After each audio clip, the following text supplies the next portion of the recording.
down 97.2% off its high. Is Workhorse stock a buy right now?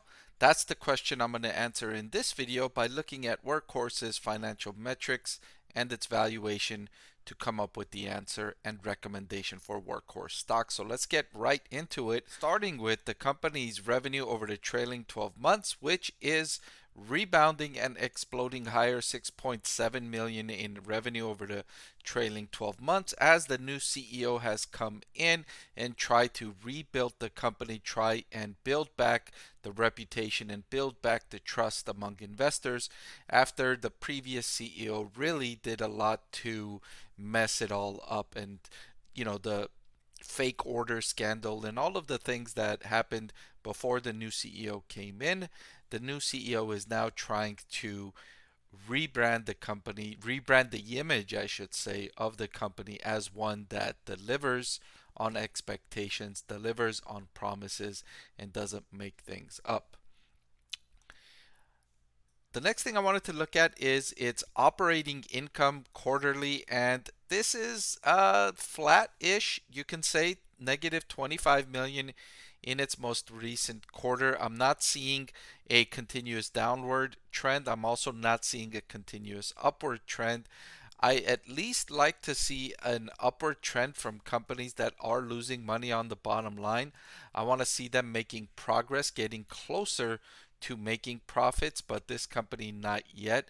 And also what's alarming is the quarterly loss, operating income loss of 25 million is significantly higher than the revenue in the trailing 12 months of 6.7 million. I understand the company's, still in the process of ramping up production and getting its electric trucks out on the road, but still I would like to see a narrower or narrowing loss in operations. And I see a similar story with its cash flow from operations, negative 32.75 million in its most recent quarter. And longer run, you can see a downward trend. Shorter term, you could see some volatility and at least an attempt to get this metric back up closer to positive cash flow from operations, although it did move back downward in the most recent quarter.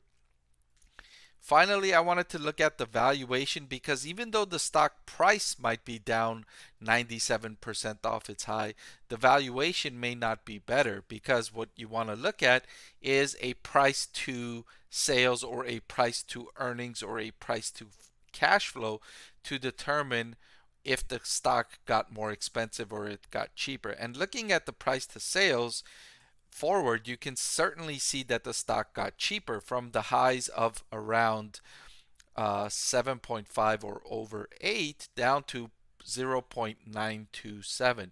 So the valuation has gotten cheaper as the stock price has gotten cheaper. However, to answer the question of whether or not Workhorse stock is a buy right now, I would have to say no. When a company does so much to lose investors and shareholders' trust, I like to see more significant progress to earn back that trust, and I have not yet seen that from Workhorse Group. Although they have made steps forward, I, being the more prudent investor, like to see more steps forward, and I demand a lot more from a company that has lost trust in the past. So for now, I would say no, Workhorse Group stock is not a buy on this dip here. All right, but that's all I've got for this video. Thank you so much for watching. I want to thank the Motley Fool for sponsoring this video. Visit fool.com/Parkev for the 10 best stocks to buy now.